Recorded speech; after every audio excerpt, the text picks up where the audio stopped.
If you haven't seen part 1 of my dream miter saw station build, I'd recommend you check that out before watching this one. I'll throw a link somewhere up here. Otherwise, let's get into it. So to complete this build, we're going to go through 6 steps. For step 1, we're going to build the angled drawers.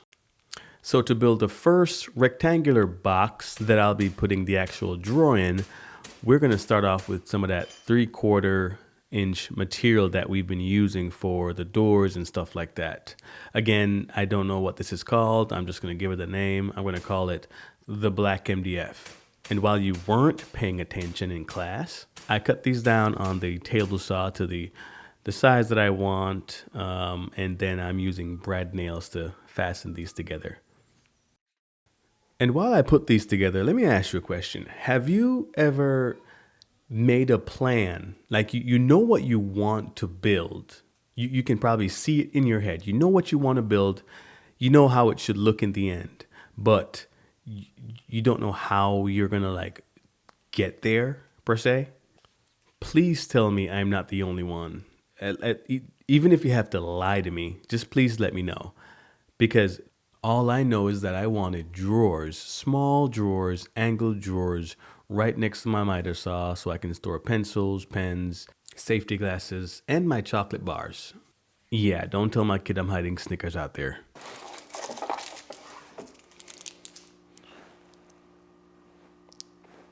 Once I check the fit and I see that it's correct, it's time to cut them bad boys down so they match my miter saw angle exactly.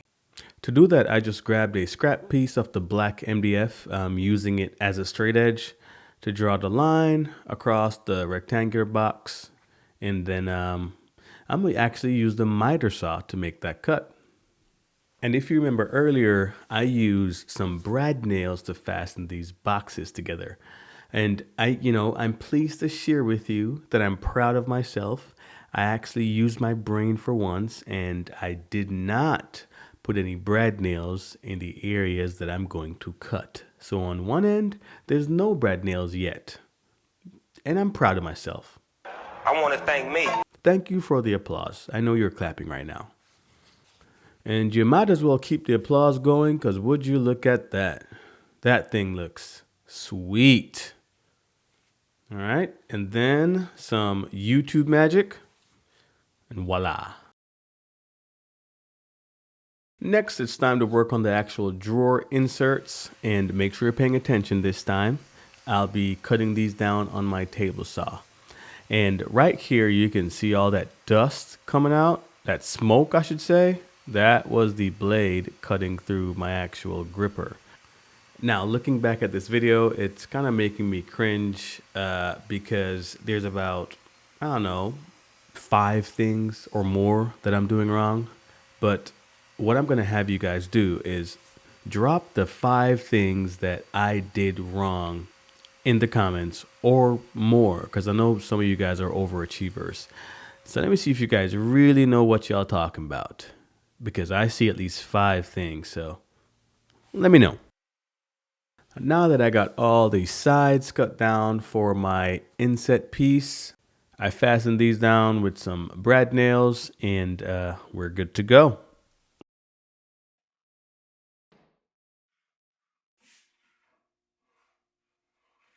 Now that I got the angled drawers taken care of, it's time to work on the top base of the cabinet. I hope that makes sense. If it don't, it'll make sense shortly. When planning this build, I wanted it to be very sturdy and strong. The best way to achieve this is by using 2 sheets of 3/4 inch MDF plywood. Is it considered a plywood? I don't know. Do you need 2 sheets of MDF? Probably not. I just got it because I'm extra, I guess.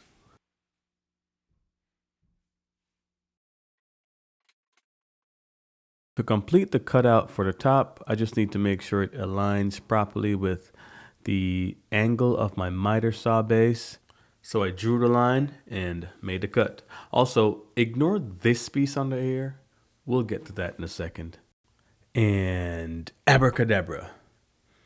Magic. I used my track saw and cut it.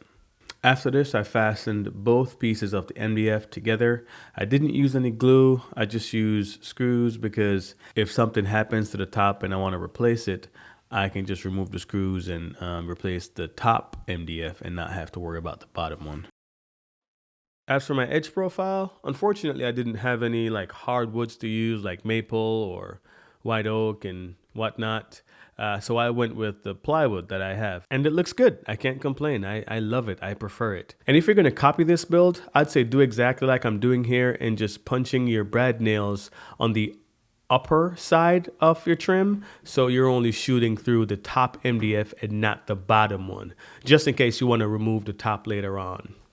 After I got the edge profile on, I went ahead and sanded this down, especially the exposed parts of the plywood, simply because I'll be putting down laminate on top, and the laminate's going to go over my edge banding, and I don't want any, I don't want any problems. So I sanded it all down to 220, and that seemed to have worked for me. Next up in this build is to work on the top of the tippity top. Top of the tip. Hey, who came up with this list? You did. Oh, I did? Yeah. Oh. You knew that. Anyways, I decided to go with laminate because, well, mainly because of how it looks. I just think it looks sleek. It looks good. And the other reason is that it's apparently really sturdy and strong if applied correctly. But the real reason is because of how it looks. And I feel like in most of my projects, I will be using this. I know they make some laminate cutters or scorers or whatever you call them. I didn't have one of those on hand, so I decided to use my track saw, and it worked perfectly fine. When cutting this, I didn't cut it down to the exact measurements that I needed it at. I just did a rough cut, and then I'll be using my trim router to round over the edges. Before putting any adhesive on it, I decided to just do a quick test fit because I know the kind of luck that I have. So I wanted to make sure, and it fits okay. Nice. After cutting the other piece out, it's time to add the contact cement to both pieces that I cut out and to the surface, to the MDF surface that I'll be putting it on. This stuff is strong. So make sure you're doing this in like a garage or something with the doors open. And please, please, please wear a mask because this thing will knock you out. Better yet, make sure that you read the instructions and the warnings on the can if you're doing this as well. One trick I learned recently is that after you pour the contact cement on the surface and then you use your roller to roll it and spread it, it's best to go back over it with a paintbrush so you can get rid of all the bubbles that's there, because the bubbles can cause your laminate to lift. And I actually learned this from another YouTuber whose channel is about a moth who drinks a lot of bourbon, I think. I'll link his video down below. Not that he needs it at all. So you guys can check it out after this video or after you watch a few more of my videos. After waiting for around 20 minutes for the contact cement to dry, I went ahead and grabbed me some scraps to lay on top of the MDF because this is going to serve as a spacer between the actual MDF and the laminate sheet. Because once those two make contact, like the contact cement on both materials, they're going to be inseparable. They're going to be stuck together like my relationship with Snickers. And also, if you're doing this, please clean the scraps that you're putting on the surface, because if you don't, you will regret it. Hey, if you want to do it, go ahead, have at it, but you can't say I didn't warn you. This is my baby roller that I got from Lowe's. They were out of the bigger one, so I had to just get that one. And of course, I could order it online, but I'm very impatient. I need my miter station and I need it now, so I decided to go with the smaller one. Laugh if you want. So they say whenever you're going to create that bond, and by they, I mean the moth guy, you just pull the middle slats out first and then work your way from the middle outwards. And this was a little nerve-wracking. You know, you can't see it, but I was sweating in all parts of my body. Because once you put these together, I guess you'll have to use some kind of heating gun and just ruin the whole thing. And I didn't want that to happen. But no, this was fairly easy. For this part, I have two tips to share that I think is really important. When you're rolling on your laminate, make sure you apply a lot of force to it. And I'm not the strongest in the room, so I had to put my back into it with that elbow grease. So that's tip number one. Make sure you put a lot of force in it. Number two, careful of those edges. If you're anything like me, if you build yours like mine and you built it with that overhang that you're gonna kind of shave up a little bit later on and get it taken care of, be careful, because if you roll close to the edge, you run the risk of cracking it or breaking it. So yeah, just don't do that.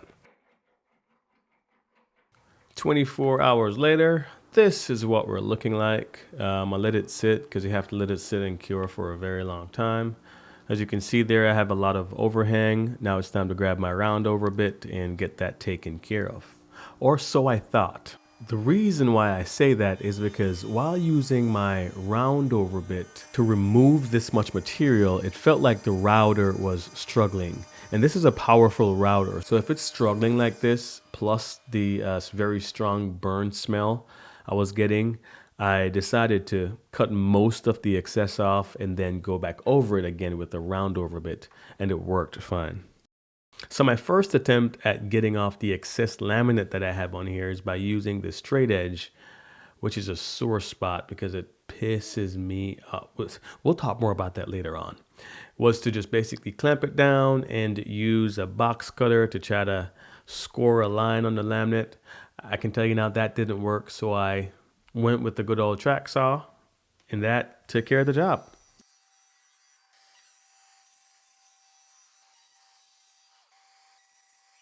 Now when rounding over these edges, or I guess chamfering these edges, it felt a lot safer and it was riding smoothly along the edges, so I was able to knock this out in no time.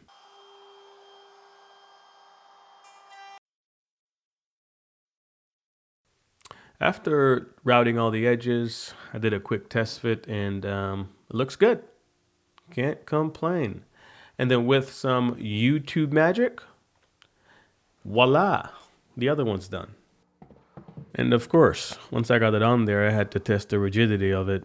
I did like 70 more of those when you guys weren't looking. I didn't stop at just 2. To secure the top to the cabinets, I just went ahead and used my countersink bit to drill some holes, and then I used some wood screws to fasten them down. So the miter saw is actually not leveled with the miter saw station, simply because I wanted to come back and use some shims underneath the legs to bring it up to level. And if I was supposed to do this again, I'd probably use composite shims instead of wooden shims, because I fear that the wooden shims will not last a very long time, whereas the composite shims would. I don't know, but I definitely recommend you do the same with yours. Now on to the absolute worst part of this project, the T-track.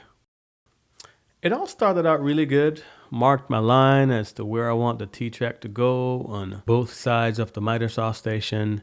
Even did a test cut just to make sure that the T-track will fit. I added tape to prevent tear out. And I'm using this Bora straight edge that will double as a guide. But I made one crucial mistake that almost had me huddled up in a corner crying. In case you missed it, it was right here. I didn't tighten this clamp all the way down, and just watch.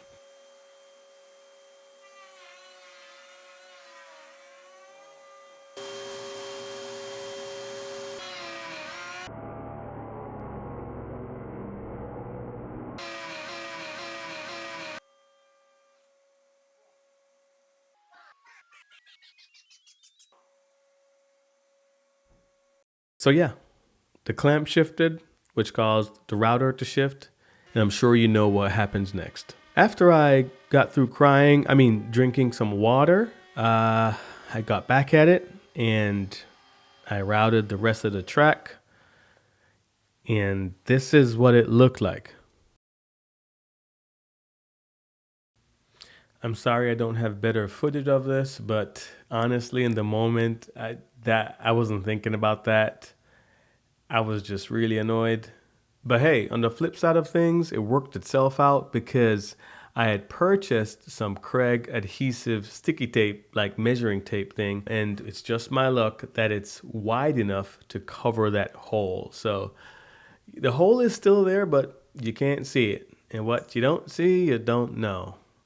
I think that's what the saying is.